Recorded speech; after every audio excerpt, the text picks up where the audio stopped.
and let you know what their professions are. And but right now I'm going to start with talking about World War. The acronym RAWAR, which means reaching all women at risk. And the first thing that we would want to think about when we hear reaching all women at risk is, whether it's a drug addiction, alcohol addiction, but it's anything that we as women go through in our lives. The enemy has no particular sex, has no particular age, has no particular profession in which he chooses to humiliate us. All right, but today, as we talk about sexual awareness, we're not just coming from a woman as for women, but for our children, men and women as well. So it's a combination because sexual assault doesn't just, the victim is not just female. Okay? So it's male and female. Children, teenagers.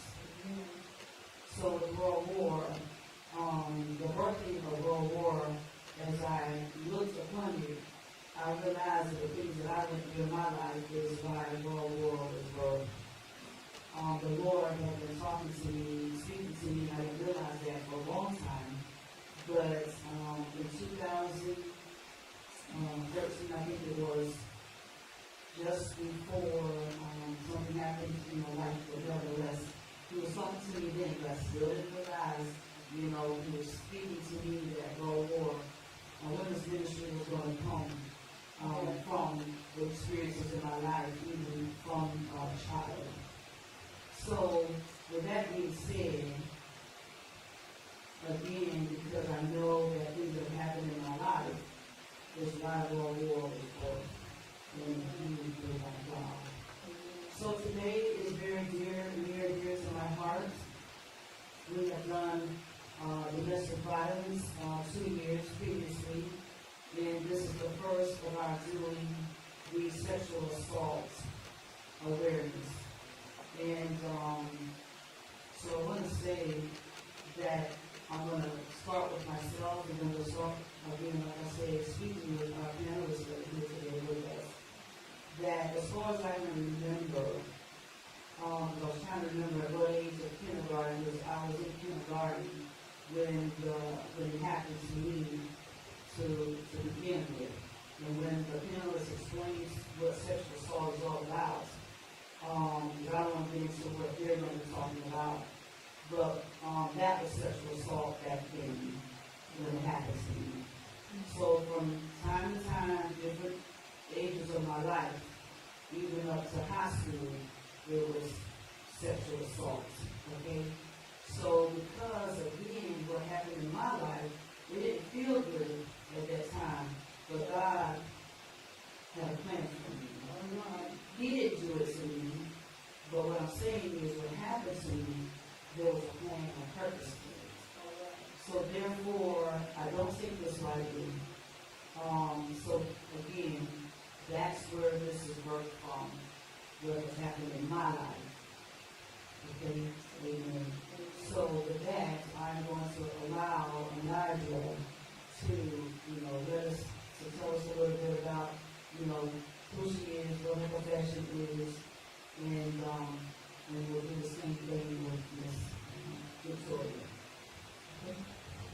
Good afternoon, everyone. I want to say to Dr. Thank you so much for having me, for allowing me to be a part of this discussion. I'm absolutely excited because this is a subject that is very, very good in my heart.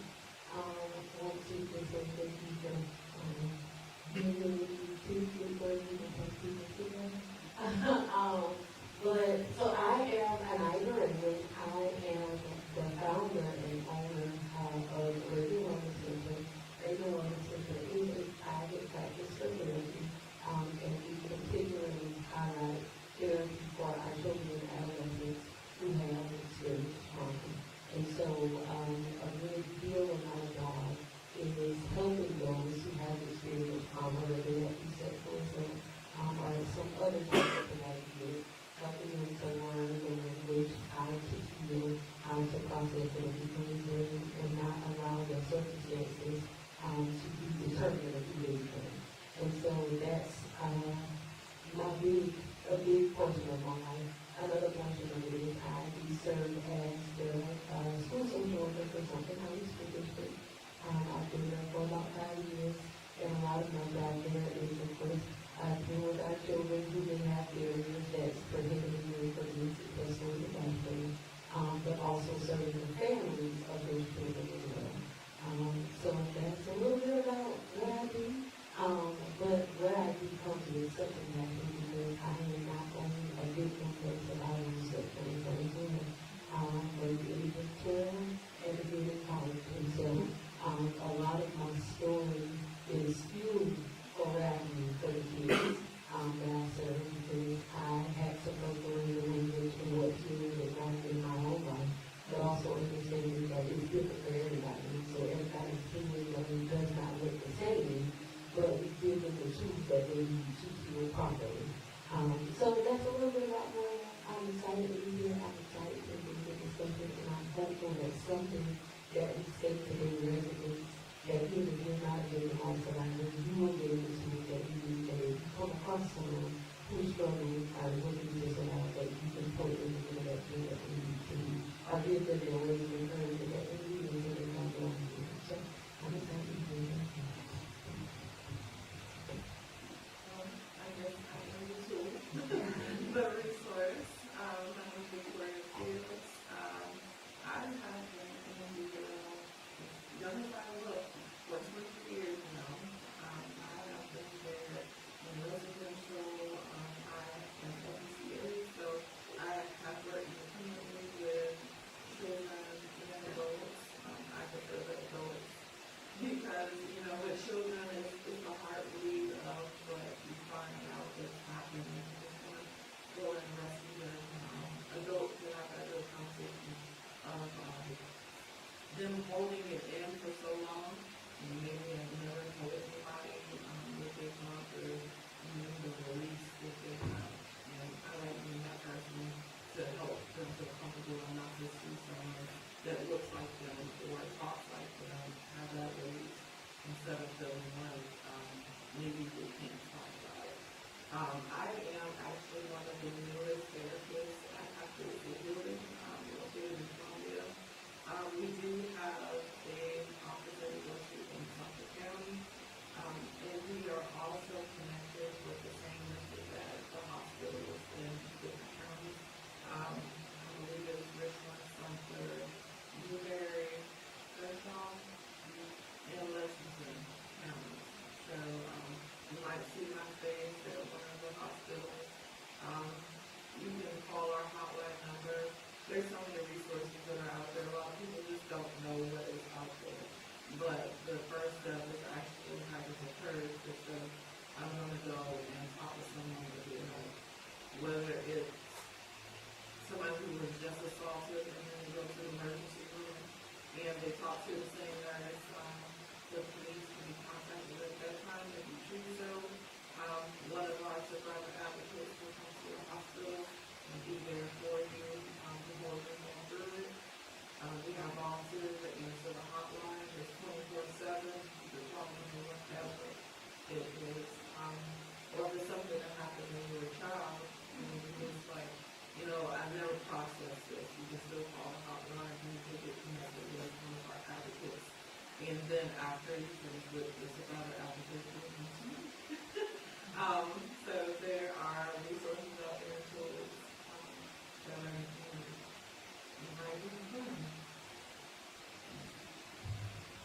Thank you all. So, as I stated when we first got started, that sexual assault it's not just women that are sexually assaulted, but children as well, boys and girls, men and both. Okay? So with that being said, would you all explain exactly what sexual assault is?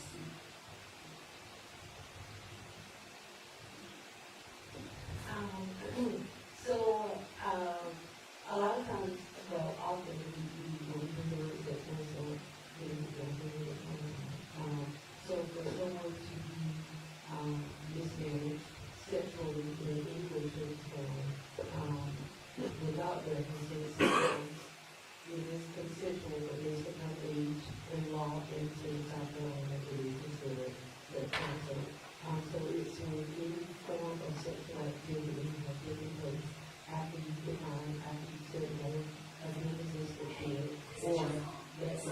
of if there's that age gap.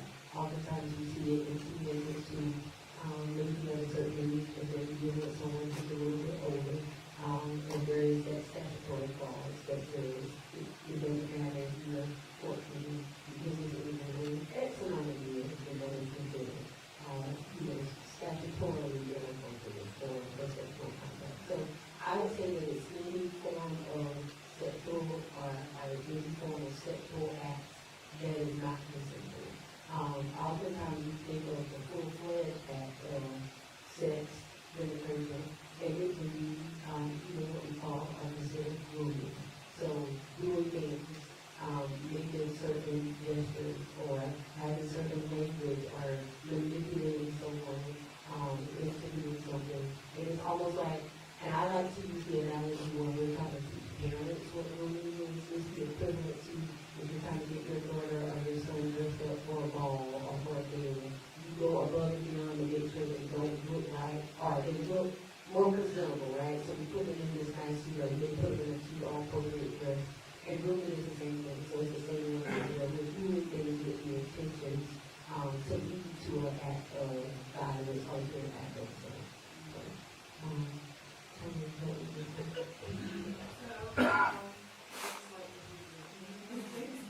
But I would say that there are examples such as, you start like as a kid, it could be a boy who has a mother like touching inappropriately or do the different levels of sex and with. And then you have someone that maybe the landlord wrapped her chest or touched her behind or on the school bus, teenagers touching the other person inappropriately. It doesn't have to be mother, child, father, child. It doesn't have to be friends. It doesn't have to be a boyfriend. We do have clients that are married and have had forced acts. Whether the husband or the wife is forced to do them. So there's so many different ways that this can happen. So that being said, it doesn't all the location is always in the home. It can happen on the job. It can happen in school. It can happen in college. It can happen in a business somewhere. And it can even happen in church. And I know you all have heard on the news where this type of act happens in church. So the mindset is not, we need to understand that it does not always happen in the home. It can happen anywhere when given the opportunity to do so. And the assaulter wants to do what he does.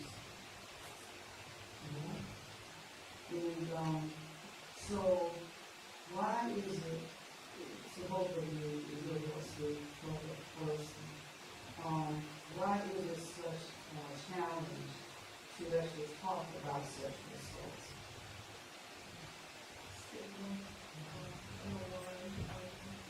And I'm going to say I love my parents and some of people, but it's this slave mentality of what happens on the plantation, stays on the plantation, what happens in the home stays in the home.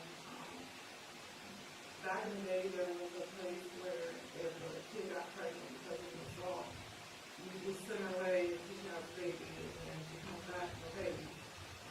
That still actually happens today. There's nothing that's different that happened back then, just, it's happening now. It's just labeled differently, or talked about differently. Children are done different. I have male clients that is more of, I can't believe that happened to me.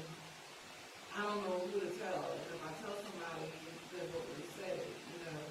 A guy told his friends, and his friends were like, and you got a problem with that?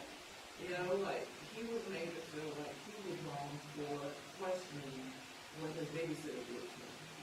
So it's just a lot of different stereotypes, stigmas, family, the way you were raised, or what society says is wrong. And even if you do tell someone, there might be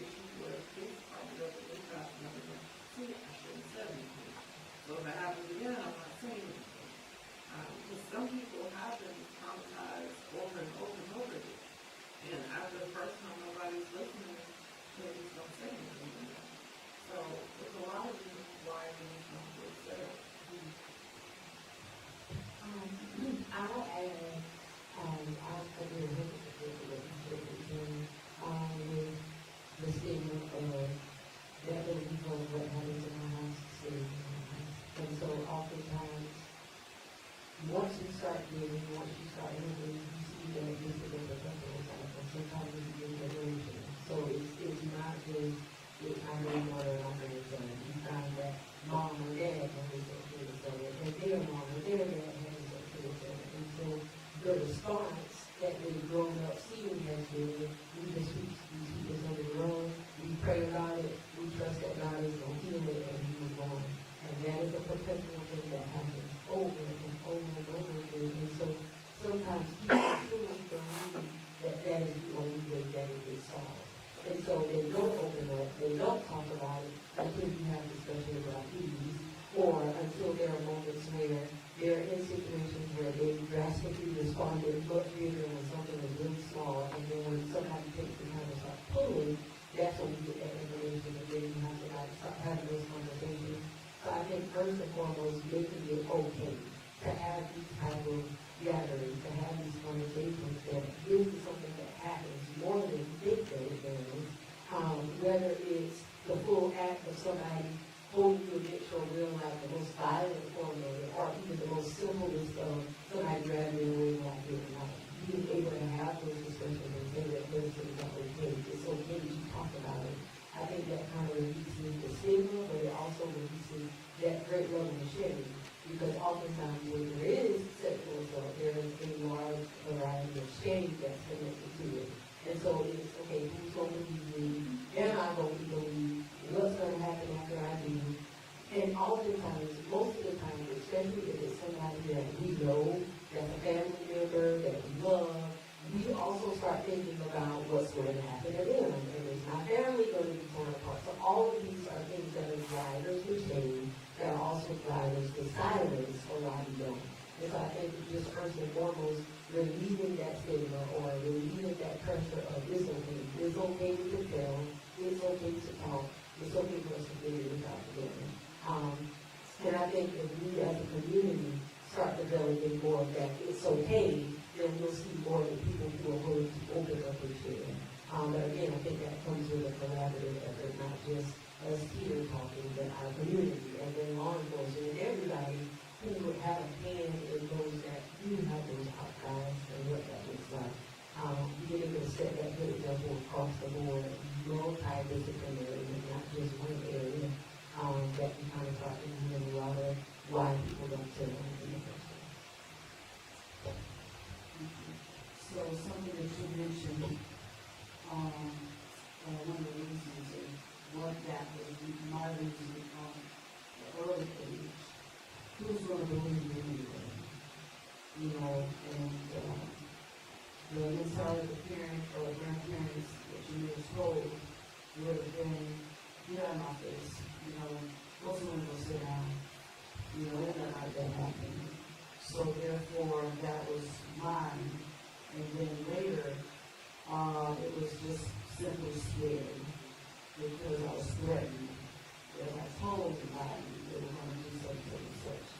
So between nobody's going to believe me and fear, those two things were mine. Yeah. So I did mention earlier, and I want to ask you all this professional for the panelists with you. I said, really make this that. But it's necessarily that I heard some woman say something that triggered you to ask that question to make sure that we clarify. Is it just men making that assault, or is it women that can make that assault as well, and does make that assault? There are more women doing inappropriate things than people know. Like I said, the guy whose older babysitter was maybe in her 20s and he was 6, and who knew how shady and content. And then it started from there, and her daughters also assaulted. So it was like, well, if she's older and her daughters are also assaulting him, then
that is at the same rate as well.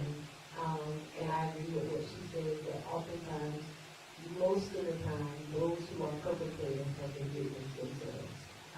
And because it is that displaced process, right, that they have not been able to acknowledge that they have been victims and process their way through it, is hurt people mentality. So because I was ignorant, because I was hurt, or because I felt like this was okay, then I'm going to do it to other people. And so one of the things that I will say though is for our males, it is drastically underreported. And so there are not a lot of men who are coming to say that this has happened to them because society has thought, just like Trinity said, like, that makes you cool for you to be able to say that you engaged in sex with an older woman at 12 or 14 and this is the goal. So the mentality behind it and even the support that comes, like the black girl, men often don't report as often as women do. And sometimes it's when things happen as a result, or if they're in trouble, or if they're court ordered to go to therapy, that's when those things start coming out. But just to really to have that drive to go sit on somebody's couch or to go to authorities and say that this has happened, that's not something that is happening. And so in our fields, we are working hard to figure out a way. How do we make this okay? Not just for our children's sake, not just for our women's sake, for our men to come and say, gee, like, this happened and I didn't have to make that big deal. And to put language to it. So the next question is, what do you all feel is the greatest misconception about sexual assault?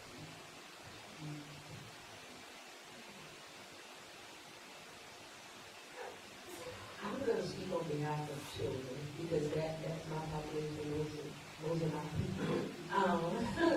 But I think the common misconception is I've seen it time and time again when I had to sit with children who disclosed to me first but wanted to share with their parents, or didn't get the language to be able to share with their parents. And the first thing I hear is, well, you could have been told me, or even sometimes blaming them, like, well, it was the way that she dressed, or if you would have told me, then I would have, or well, she wasn't acting like she was abused, or they weren't acting like they were abused. And so those are things that I have to challenge. And I get it, I understand like you're hearing something very hard for the first time about your child. However, it's what we say to them that determines whether they're further traumatized or if this is really truly where healing begins for them. And so being able to challenge those misconceptions, like number one, kids are not adults. And even as adults, sometimes when very scary things happen to us, we don't have the language, right? We don't have the words to say like this hurt me. So we're going to often see it in their behavior. Because kids don't have the part of their brain that's able to rationalize good or bad. You're just going to see it in behaviors. So it can be something as small as one day this kid was the honorable kid, now they're stupid. Or one day this kid dressed this way, and now they want to dress this way. They went from wearing short sleeves, and now they want to wear hoodies. And these are just like small nuances that can change. And if you're not paying attention, if you don't have the language, if you don't have the knowledge, you don't understand. And it doesn't matter how they say it. What matters is they're saying it now.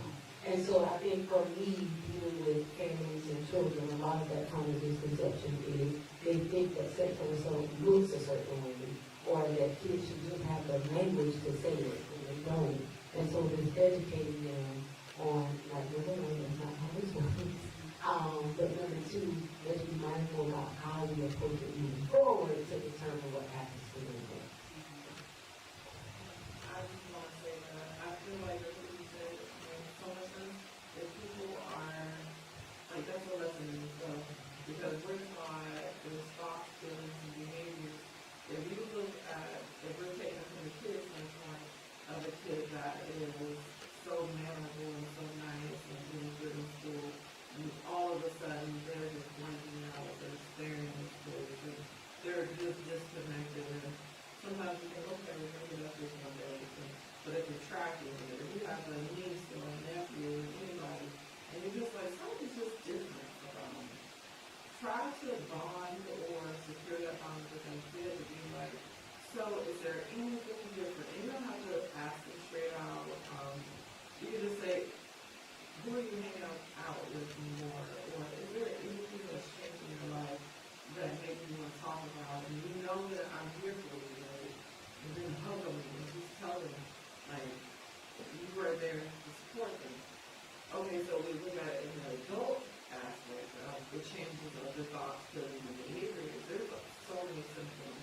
And, I would say that this week has been my list of symptom checklist. So I did a symptom checklist, and then some of the ones that's on there, people are, I did not even think about it. I didn't know that, running away was one of those things that you can run away from life. You can run away from jobs, you can run away from relationships as adults, it's why do I keep running? Or why do I keep doing this? That's the response. So the misconception is, what you think is one way, and you're like, I'm having a mistake. But if you have a homegirl or a male friend or an uncle or anything, and you say, why do you act the way that you act? And you're like, I don't know. Is it something that happened to you as a kid? Of course, they're probably not going to talk about it so openly. But, I just wonder. This happened and thought in my mind, I just wonder, something happened back in the day. I know I've met a lot of guys. I specialize in psychology, so I met a lot of guys in the conversation room, I started having sex a lot, and I left. And I'm like, it's okay. But it's okay in some society. It's okay that you just lost your virginity so young. One guy said he lost his sister. I'm turning my head like, I know better, but he doesn't know better. He thought that was cool. Telling his friends, telling, people he dated, okay, it's cool. It's not okay. But then if you say, you're salty, right? Nah, I wasn't salty. But after 40, 50, 60 years when you're living as a man, and you find out that you were assaulted as a child, it just blows your mind. So the misconception is not what we see, not what you guys see, but for that person to have the realization of, wow, I was assaulted as a child, didn't even know it. That will change the mentality of your emotions. So there's a lot with it. And I was just going to say, I think you said something that's so profound. Even if we're looking as adults, looking at our friends, relatives, homeboy, homegirl, that whole thing, that whole thought process of, why do you believe the way that you do? And I think sometimes we don't even realize that it may not always be sexual, and I know that's a conversation for today, but when we're talking about trauma, period, so when you experience any form of trauma, whether that's sexual assault, whether that's a terrible accident, whether that's going to the military, whatever, it is going to shift us what we call neurobiological. That basically is going to shift some stuff in our brain. And so when we find ourselves, or we look at our friends and loved ones responding to them, and we can see that ain't nothing, you always scratching out over the smallest stuff, what is going on. So I do think being able to start having those conversations, just like you said, Victoria, and it ain't even going to them all right, you acting up, what's wrong, what happened in your childhood, right? It can be something that's simple like, hey, I'm noticing that every time we have this conversation, you're responding like this. Or I'm noticing that every 6 months, you're switching jobs, and then nothing is really happening. What's going on? Is everything okay? And sometimes it's those things that plant seeds that cause people to start taking that step and say, okay, I don't even know that. So calling stuff to their attention, bringing it more to awareness that can kind of really go back to what I said, open up the door to have these conversations and then start talking about what has happened in your life that is causing you to choose these behaviors that are not there. So, when I talked about, you mentioned the word regress. So when you could say most of the regress while you were assaulted. So I'm not talking about you, I'm not talking about when I was, like I said, the kindergarten age, but later, I didn't dress, inappropriately. Okay? That's number one. So when I started counseling a few years ago, there was being able to open up and talk about that. And I let the counselor know that I have a granddaughter. And, I tried to keep my mouth closed, initially, when I saw what I thought was an appropriate dress. Because what triggered that thought was what happened to me. And I wasn't dressed what I was, like I say, inappropriate. But because what happened to me, I don't want it to happen to her because, you know, what I thought was really just a little bit too much good dealing. I'm not going to say you got to trip like around the neck, this kind of thing. That's not what I'm saying. So the counselor, you know, let me understand that number one, we're allowed to dress whatever way we want to dress. It's the assaulter. They're the ones with the problem, you know, and so I had to really meditate on that for a moment. And I got it, and she says, I understand what you're saying, you want to be protected of your grandfather, but you got to also understand that that assaulter made a choice to do what he did. And therefore, the dressing, again, in my mind, is like, it was an invitation. So not, I'm not saying her, just, but any, female, because, I know that, females can do assault. But, in my mind, again, it was the way that the individual dresses is the thing that gives the action or cause the victim assault to do what he or she does. But that's not the case. You gotta understand. Those are your clothes, you wear them. You wear them, but nevertheless, the assaulter is the one with the problem. It's not the individual that's being assaulted. So I want to say something about that for a moment. Okay. So we talk about, so they're assaulted, the individual is assaulted, and perhaps they would have gone to a relative or a friend or someone that, they've been watching or they've been fighting, but they don't. So what is it that, if, like you say, you're saying, that we see that change in behavior, okay? We see the language changes, what I'm saying? They're very hostile now, and very, so how does an individual, when you're observing this, go back, like I say, as a family member, co-worker, church member, they see this, how would you ease into helping this individual to realize that they see different behavior now? They hear different language now. How would we go about that?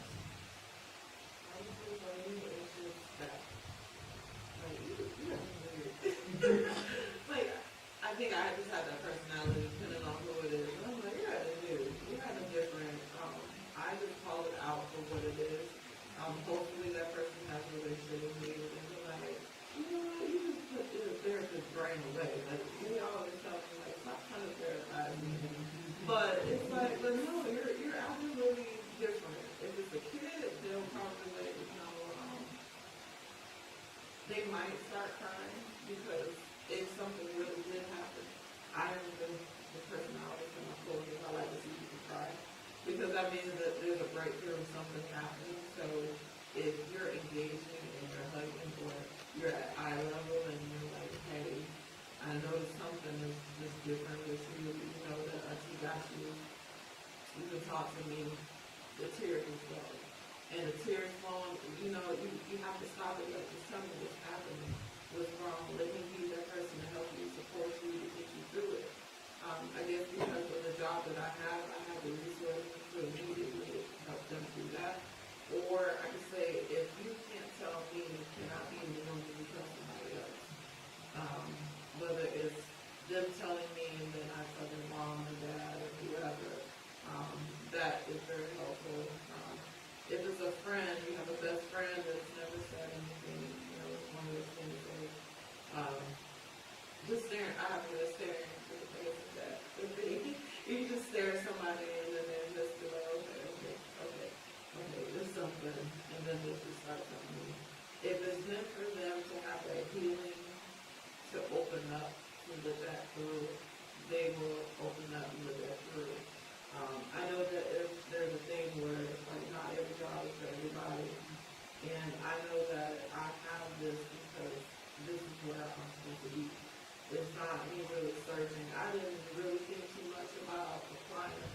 place, I applied, and I was like, well, this is where I'm supposed to be. I'm crying during the interview. Don't even know why. And I was like, I don't think it's professional, but like when you hear statistics of what happens to our children, it breaks your heart. I know that I'm in a place for them to open up to tell. And then in therapy, they've actually told me about things that not the reason why they came, but this also happened when I was a kid. You know, the adults were like, you know, it's happened to me more than once. They've never told anybody in their life something else has happened to them. But they finally found a place where they can just open up and tell somebody. So for me, it's the first thing you can do is just be there. Be in a room, be that voice, be that person to hold their hand, to help them to walk them through this journey, because the journey is not going to be easy. There's a lot of steps to healing from trauma, especially if you're, you know, like I said, 40s and up, you live your life, and you can hold on to this and not tell anybody. So it's just very, very important to just be a support person.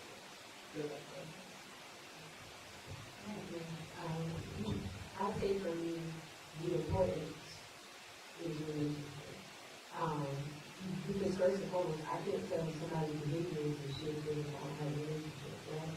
So if I don't know if the way that this journey is happening today is normal for you because this is the first time you. But when I am in a relationship with you, so that means if I'm taking it from the school perspective, I see you at least 2 times a week, or I'm seeing you multiple times a week, and I notice that you go from this happy-go-lucky kid to now like you don't have anything to say, or you're acting normal, but just the small nuances, like you're not making eye contact with me anymore, you don't want to play, you kind of want to be alone. I have to have that relationship to notice the shift in the first place. And then once I have engaged with you enough to see like, okay, there's a shift, for me it's always about just bringing awareness, because I want anybody that exposes to me to feel comfortable enough to do it. I don't want to have to like force you, I want you to get me, right? I want you to be comfortable enough to kind of share your experience, even just your story, just your experience. And so, just like she said, number one, building that relationship, and then number two, getting in that space for them to know like this is your safe space. It does not matter what you say here, this is your safe space. You get the autonomy to say whatever it is that you need to say, and know that I'm here to support you through it, not judge you for it. And I think once and sometimes kids, again, I can only speak from the kid perspective, oftentimes that's what they need to do. Because, they don't always have the words, like they can't come out and say that this happened to me, it was bad, it was wrong. Sometimes they just need to know that this is a safe space for me to talk about whatever I need to talk about. And then when talking, you're able to kind of like get and piece it together, whatever.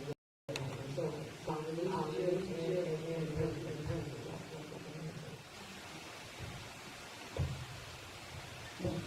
So we're gonna move on to like trauma. Talk about trauma a little bit. So it was like in my late 50s when I started counseling, because I was seeking, because I knew that my behavior was something's wrong. I did. And that's, like I said, everybody's different. Some people are going to notice, you were in the 50s and reacting a certain way. So therefore, when I sought the counseling, it took 3, I want to talk about that. I want to talk about that too, and get your professional perspective on that. It took me 3 or 2 to get to the 3rd to help me, okay? Because what it was, the first 2, they want to talk about what I didn't want to talk about. I came to you for XYZ, the sexual assault, all right? But they wanted to turn the conversation into something else. And then that made me just, for a few months, not just want to see counseling anymore, because that's not what I came for. But I tried one more time, and God placed this beautiful lady as a counselor for me. I kept her over and over again during the counseling. because it's been on for a few years. As a matter of fact, last year, was to do with my sessions, was on for a few years. Okay, but what I kept telling her over and over again, just like I'm telling you now, the first two was focusing on what I went to her for, I went to them for. But the third one she did, and it's such a jewel. And all the difference was every bit of the difference. So counselors makes the difference, you know, with me from that experience. So if I'm going to say from my experience, if you seek counseling and that counselor does not support you in what you went there for, you need to find yourself another counselor because they're not helping you. It seemed like they were only there for the paycheck and not to focus on what my problem was. So anyhow, just want to get your perspective on that. I felt I did the right thing because I'm healed, okay? And it still, you know, the influence with that trigger. But she also let me know that it's still there. It's just, you know, it's down here. But there could always be something that will trigger it to bring it up here. And I understand the language, and it's great. I just want to get your perspective on that. So if anybody is listening here in the audience or you're just reading live, you know, you don't have to have that question as well. One of my biggest things, the first session is getting to know that person. In, you know, independent practice, you do an assessment. You get to know the person's whole background. What is it that brought you to services? A lot of times I would say, why did you pick me? And, you know, I kind of want to just know, like, why did this, like, of all the therapists you pick, why would you pick me? Especially in independent practice, it's just that one person. If you're in a group setting where there's multiple counselors, then sometimes you might just get kind of thrown a counselor. And sometimes that does not work. If you want an immediate fix and you want somebody that's just going to be selected for you, and that's fine, that's fine. But I am a big advocate of my personality and my spirit is for certain people to get the healing that they need, no matter what it is. There are people who are specific for trauma. Not every therapist and counselor works with trauma. They don't have the training. You have to actually go and get the training to get your master's degree in counseling studies in any kind of form, whether it's social work or psychology. You have to have training certifications, workshops. You have to go for the effort. So not everybody's going to be able to help you with the trauma piece. And then with the trauma, you have the whole sexual part. Not everybody wants to talk about the sexual part, just like not every therapist wants to work with the LGBTQ group. I had a referral where I said, hey, this person is great for you. And then when I said, well, her and her girlfriend are having it, you know, sexuality. And I'm like, ooh, oh. So I'm not even going to send this person to you because if you have your walls up as a therapist to a group of people, is that where you draw the line? You can actually hurt somebody more than you can help somebody, or you can delay your progress. So if you are a potential client looking for a counselor, my biggest thing is look at their qualifications and their background. It is okay just like we're getting their information on the first session, ask them about their background. If you haven't been to their website or their Psychology Today profile, treat it as if you're dating or the tip to marry. You have to court that person. So the process is getting to know their name, getting to know their background, and then, you know, like, work by session 2 or 3, and if this ain't working, it's okay to leave. The only thing I ask is the therapist say, you know what, I don't think this is going to help me. You can send an email, a text, a bird, something to let the therapist know, like, hey, this is not going to work for me. You are not healing my trauma. I must move on. And that is totally fine. but be very specific in what you're looking for. And hopefully the right person will come along. And I'm glad you found your person. I echo everything that Victoria said, but I do want to add this the same way if you go to a doctor, right? If you go to a doctor and you're telling the doctor, like, this is what's wrong with me, these are the problems that I'm having. If that doctor is like ignoring what I'm saying don't matter, then, logically for a lot of us, we say, well, let me go to another doctor, let me go find something else. And so therapists are providers as well. For those that are, paneled to bill insurance, we're providing you a service. And so if that quality of service is not up to par and you're feeling like you're not getting what you need, you have the right, that is your ethical right, your ethical responsibility to say, like, you're not serving me the way that I need to be served, so either A, you serve me that way, or B, refer me to somebody else. And I will tell you that regardless of whether it's social work, psychology, counseling, we all as providers have a code of ethics that we have to abide by. And a part of that code of ethics as therapists is, if we have a client that comes to us and says, this is not working, we have to do our due diligence to make sure that services don't just fall. We don't just say, like, oh, okay, well, bye.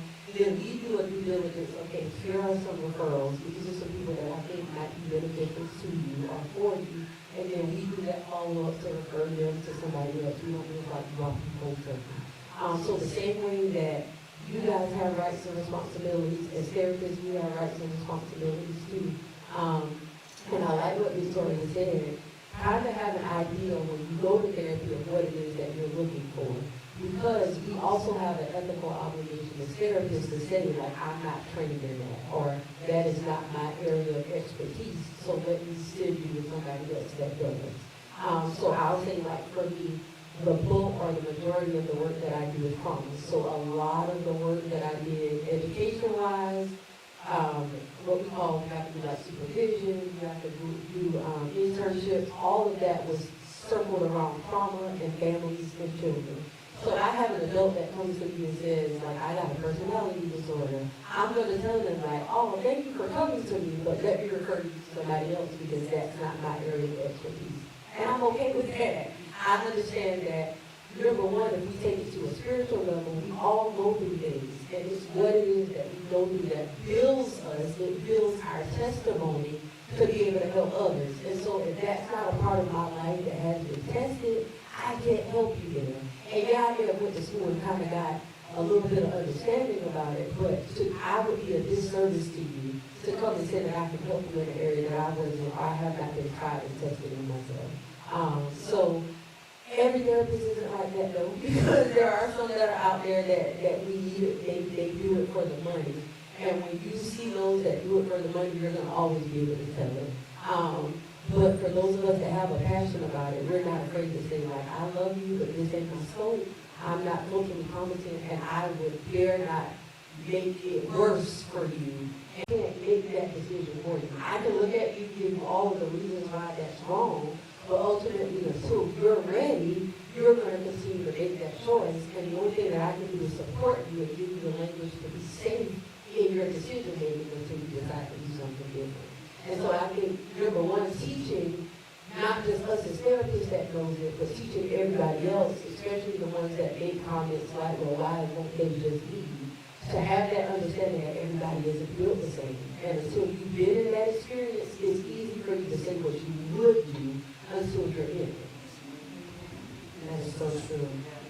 And thank you all for that. So, final two questions. So what's the one thing that you hope the audience learns or take away from this discussion today? I'm going to go off on a little tangent, but I'm going to come back, I promise. What I think for me, and this is kind of the big lesson that I teach those who are spiritual, have the belief that I have. Number one, God speaks over our lives before we even you're born, right? He says, like, this is who Ananda is going to be. This is who Dr. Linda is going to be. This is who Victoria is going to be. So well before we become 30, 40, 50, 60, 70-year-olds that are accomplished, heaven has already declared who we're supposed to be before we were born. And so when we come into the earth, we come into the earth with the idea that we're working to become what heaven has said about us. But the same way heaven has already declared it and we're working to become it, there's a real enemy out here that knows it too. And so he does everything that he can to make sure we don't become who God has declared for us to become. And he does not care how he does that. And so sometimes that looks like sexual assault. Sometimes that looks like physical violence. Sometimes that looks like domestic violence and being in relationships that aren't healthy. And all of those things are ploys and attacks and little assignments that hell designed to stop you from becoming who you're meant to become. And part of my experience, and I talk about it so heavily and so strongly now, is because I understand that I am destined to be somebody great. I know that heaven has declared that over me. But hell used moments like my sexual assault when I was 12, my sexual assault when I was in college, with the hopes that that would deter me from becoming who heaven has said. And I made a conscious effort to take what has happened to me and use that as fuel to be a part of my testimony to say that it does not stop here. These things happened, and it happened because hell thought that he was going to use this to make sure I never became who I became. But instead of me using that to say, like, I'm never going to become it, I use that to say, let me give you my story. Let me tell you what happened. Let me tell you how I overcame it so that you can have those same tools to do it as well. And so I say all of that to say, this has been a part of my vision, part of my focus, that I hope that you learn that even if you are a victim of sexual assault, and even if it's not sexual assault, crazy stuff that has happened in our lives, and we're looking like, dang, why did that happen to me? It happened because you're supposed to use that, to turn that into fuel, to use it as a testimony, to reach back to those who have been experiencing it or will experience it, on how you overcome, how you make it through. And so I hope that something that I have said today has been a testament to that, so that you know that it does not matter where you come from. It does not matter what you experience. And if you are a victim, that is only the snippet of the story. You're able to use that, turn it into something positive when you heal, to reach back to other people and help them. And to just add and say that healing isn't something that, like, oh, it happened and now it's done. Healing is continuous. So it's something that happens continually, because the reality is, when you come to trauma therapy, we don't bring you here to erase what happened. We bring you here to acknowledge what happened, to understand your traumas and your triggers, so things that's going to continuously come up that triggers that part of you. And healing is every day making a conscious effort and a conscious decision to decide to not let this affect you in a negative way, but to acknowledge what has happened and use it as fuel to go forward. So that is what I hope that you learn, hopefully, from what I've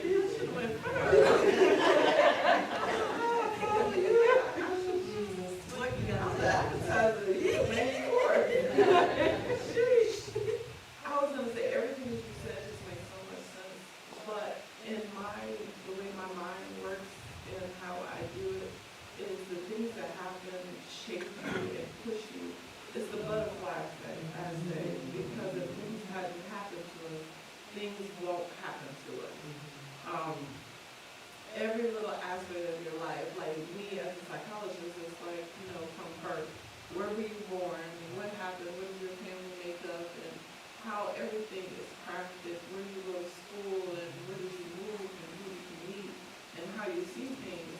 A sexual assault, whether it's a boot grab or whatever, it's oh, that happened, so let me put that in my mind or shape my mind, so whether things don't happen again, or if things do happen again, I know how to react.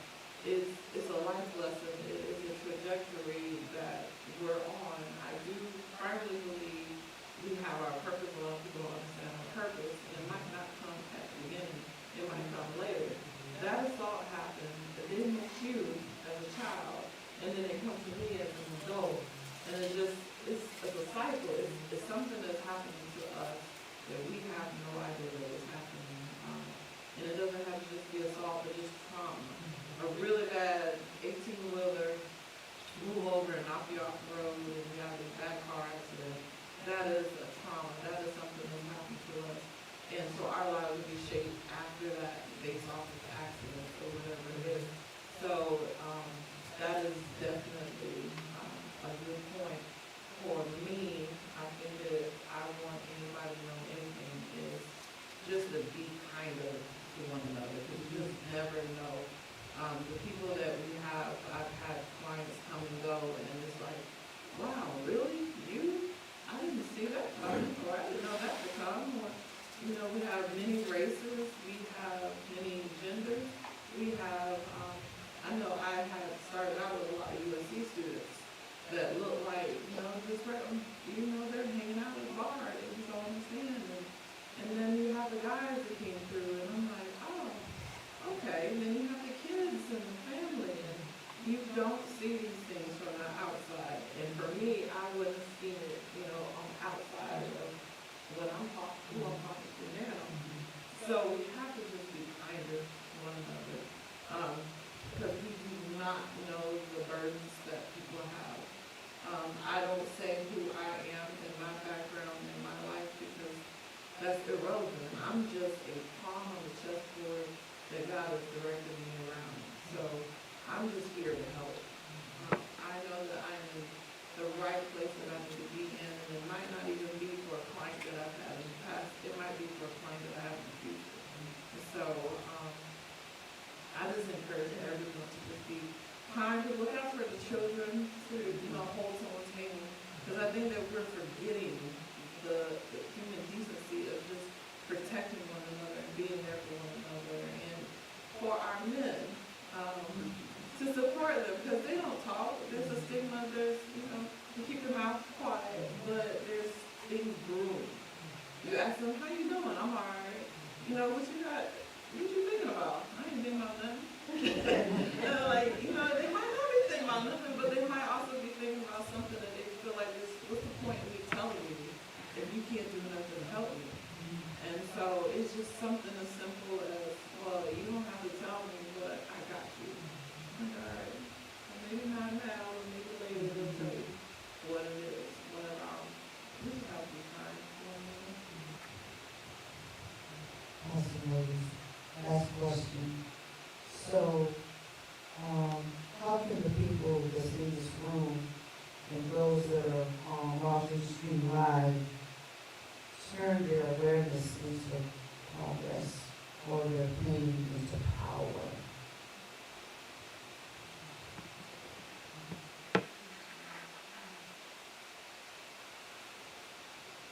I guess simply put, just use your power and not allowing it to be a secret. There's a lot of fear, as was said before, about, even if I do say something, or that abuser said, you're not telling anybody, or this and the kid, you just don't know. Your food and your clothes and everything is provided by probably Uncle Earl. And he's the one that did it, and he's just like, oh, mom's your boyfriend, and got a gun, and he might kill me, or, if it's a mother or a sister, whoever, you just have to turn the fear into power. Saying something, because if you don't say anything, nothing can be done. And even if nothing is done, then you just keep saying something. To the children, if one teacher don't listen, keep telling them. If one family member don't listen, tell another one. If you have a friend and you told your friend don't really listen, well, tell another friend. Or tell your pastor or whoever you need to tell to just unburden yourself. Find a counselor.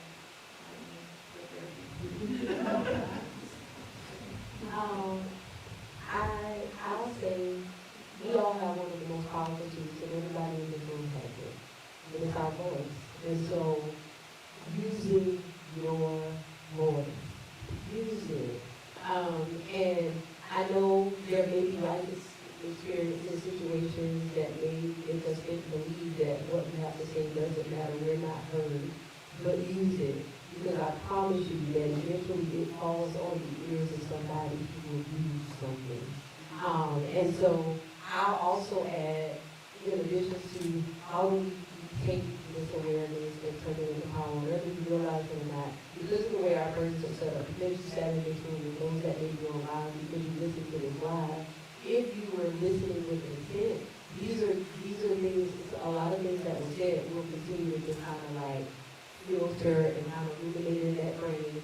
And now we brought awareness to it, so it opens another part of our brain called the short form is RAS, the reticular activating system. So it's a part of our brain that allows us to like start filtering in thoughts that we probably did not think about before.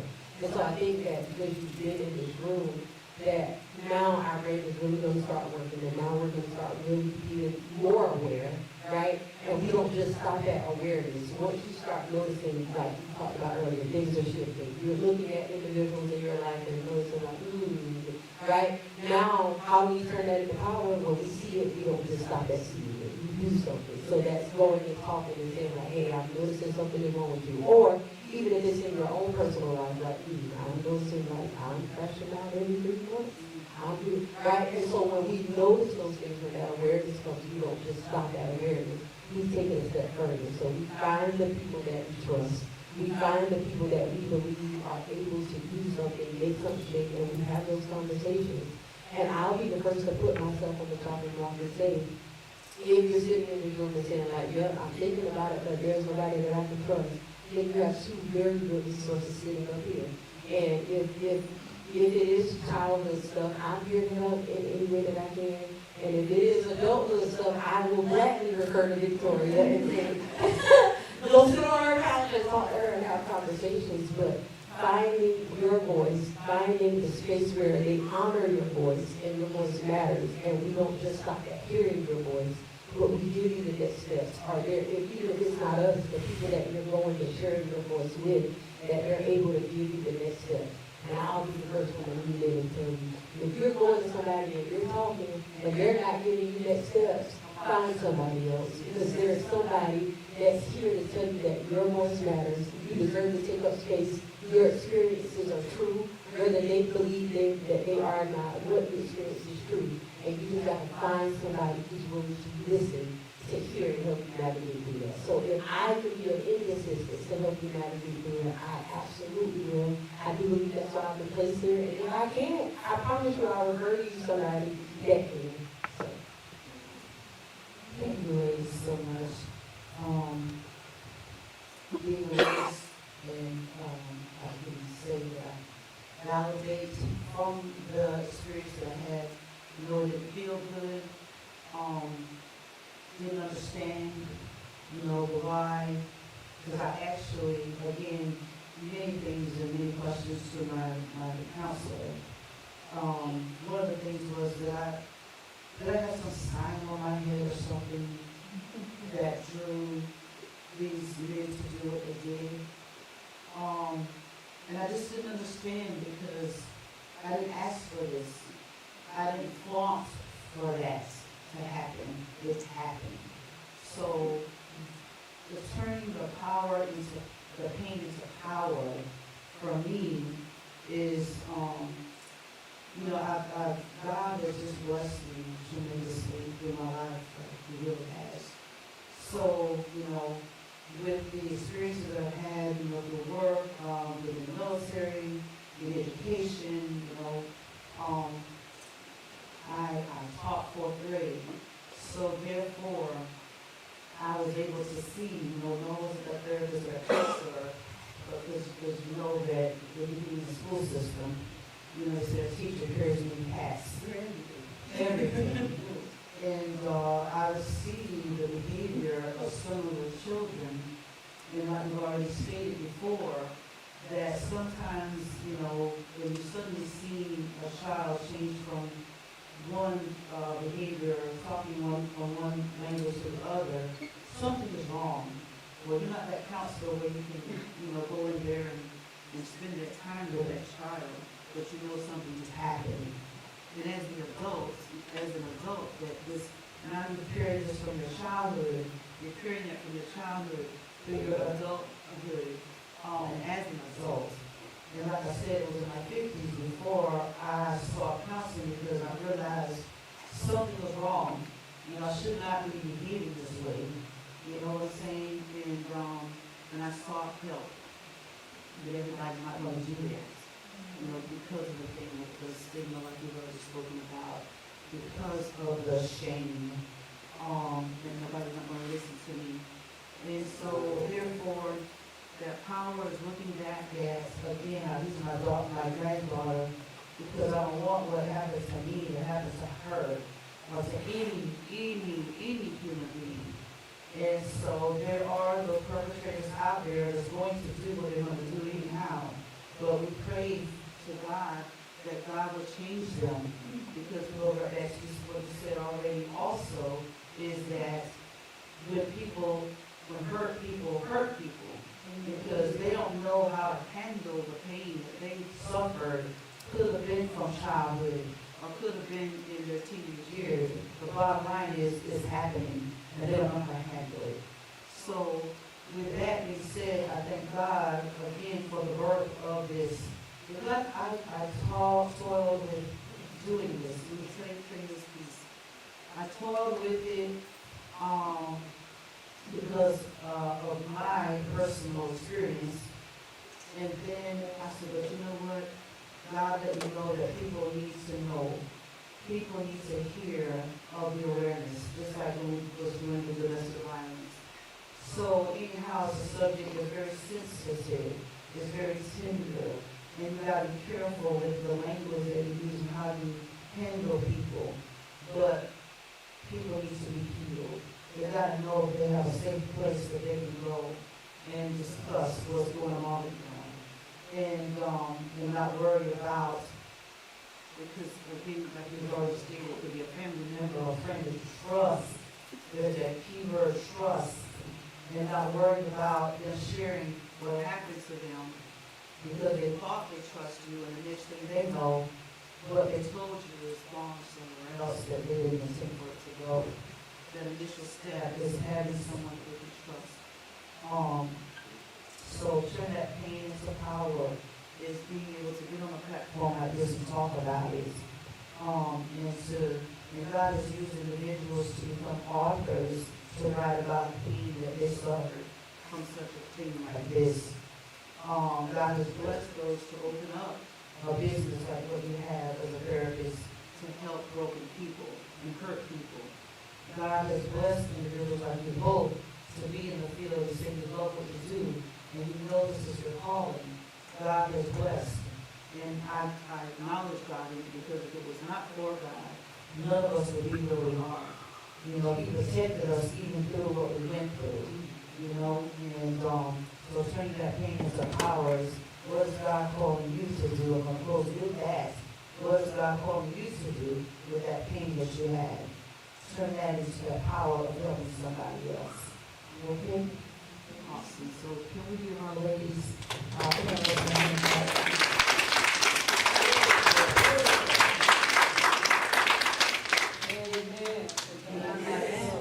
when we first opened up, Street Live wasn't going on when we did this, we opened up.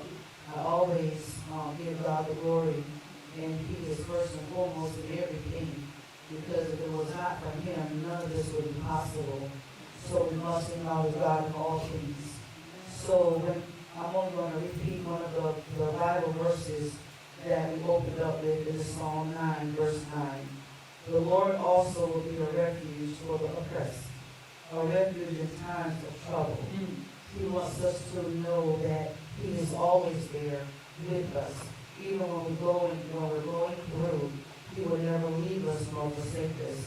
And we're to put our hope in Him and not man, and know that He validates us and not man. Come on, somebody. I have to say that. Amen. Come on, somebody. And come on, Jesus. So pathways to healing. Amen. I was online with pathway to healing. And there's a walk that's coming up that I'm gonna be participating in. It's, get my sheet here. It is this month right here. It is Tuesday, April the 21st. It's gonna be taking place at the Capitol State House. And it's, walk a mile in my shoes. Walk a mile in my shoes. So I'm excited about it. Yeah, it's my first time ever. When I saw it, I want to see that. Let me see what the date is.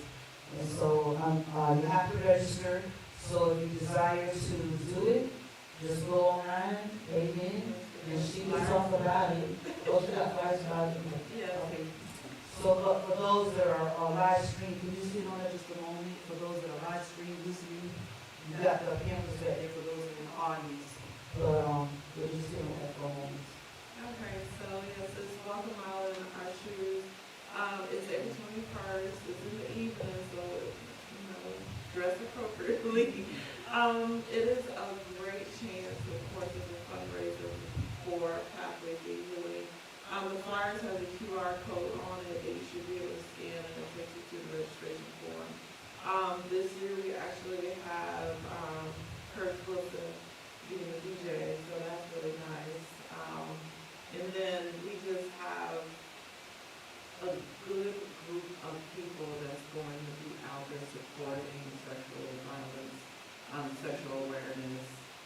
All of the Pathways of Healing staff will be out there, walking amongst everyone. Men wear, high platforms and pumps if they can do it. Kind of just showing their love for the fact that, hey, we too are part of this. It's not just women walking, it's not just children walking, but the men are there as well. Law enforcement will be out there to support us. And something also is that every law enforcement agency should have a section or an advocate, someone there to assist with the sexual violence piece. And those advocates will be at the walk as well. So that will be really nice. But it's going to be downtown Columbia on April 21st. Amen. Isn't that awesome?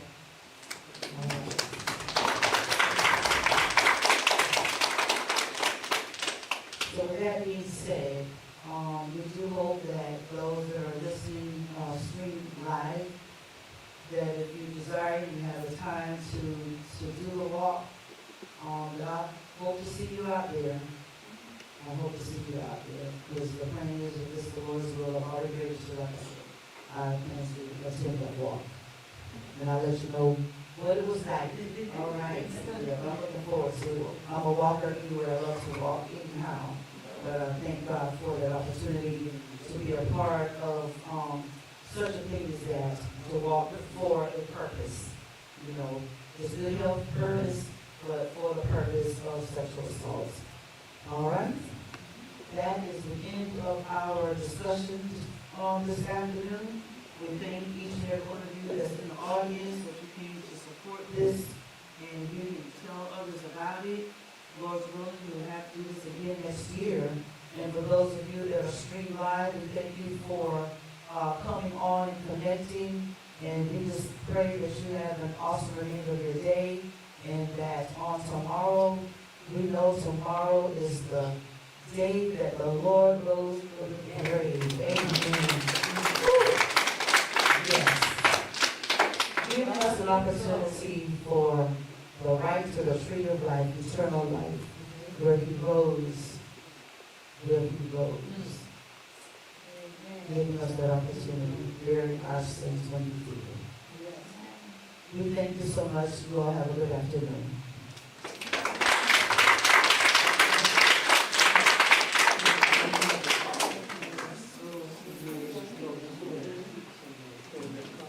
We're offline. There are some announcements that some in the audience would like to make. So would you please give me the